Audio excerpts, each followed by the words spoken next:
IP. IP is the core protocol that makes the internet possible by giving every device a unique address and handling how data moves between them. It was designed to be simple and flexible, allowing networks of all kinds to connect and communicate. Each piece of data is broken into packets, labeled with source and destination, and sent across different paths until it reaches the right place. TCP. TCP builds on top of IP and makes sure data arrives reliably and in the correct order. It establishes a connection before sending anything, checks for missing pieces, and resends them if needed. This careful approach is why things like web pages and emails load correctly, even if the network isn't perfect. UDP takes a lighter approach compared to TCP by sending data without setting up a connection or checking if everything arrives. It's faster but less reliable, which makes it useful for things like streaming or online gaming, where speed matters more than perfection. If a packet is lost, it's simply ignored. HTTP and HTTPS.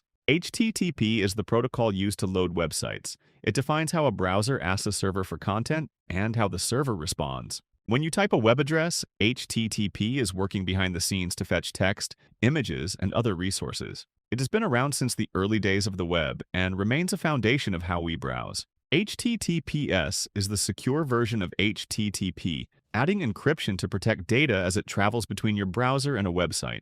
It prevents others from reading or altering the information being exchanged. Over time, it has become the standard for most websites, especially those handling sensitive data like logins or payments. FTP and SFTP. FTP is used for transferring files between computers over a network. It was one of the earlier ways to move large amounts of data online.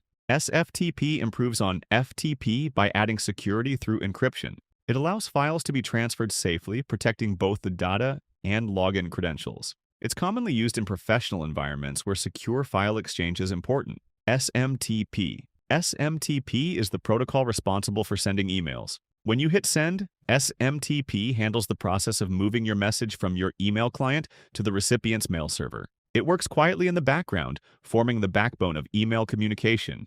DNS. DNS acts like the internet's address book by translating human-friendly domain names into IP addresses. Instead of remembering numbers, you can type a name, and DNS finds the correct location. Without it, navigating the web would feel much less intuitive. DHCP. DHCP automatically assigns IP addresses to devices when they connect to a network. This removes the need to manually configure each device. It's one of those invisible systems that keeps things running smoothly, especially in homes and offices. And just like that, the invisible language of the internet starts to make a bit more sense. If this helped connect a few dots for you, sticking around for more might not be a bad idea.